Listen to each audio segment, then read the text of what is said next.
స్థితిలోని నీకు నాకు తెలియని అనేక విషయములు ఆది నుండి పూర్వకాలము నుండి ఎవరికి తెలుసు అంటే నిన్ను నన్ను కలుగజేసిన దేవాది దేవునికి తెలుసు కనుకనే దేవుడు అంటున్న మాట ఏంటి అంటే నాకు మొర్ర పెట్టుము నేను నీకు ఉత్తరం ఇచ్చేదను అని చెప్తూ ఉన్నాడు.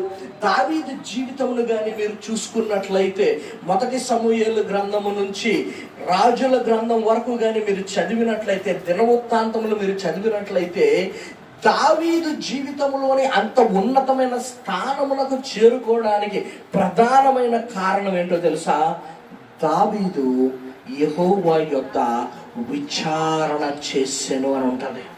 అది ఎంత సంతోషకరమైన సందర్భములో కానీ, అది ఎంత బాధకరమైన సందర్భంలో కానీ, దేవా నా తెలివిని బట్టి, నా బలమును బట్టి, లేదు అంటే నాకున్న పలుకుబడిని బట్టి నేను నా సొంత నిర్ణయాలు ఎప్పటికీ తీసుకోను, కానీ నీకు తెలుసు నా జీవితంలో నువ్వు ఏమేమి దాచి ఉంచావు, నీకు తెలుసు నా భవిష్యత్తులో రాబోయే దినములలో నా జీవితం ఎలా ఉంటుందో నీకు తెలుసు గనుక దేవా నేను నీకు మొర్ర పెడతాను.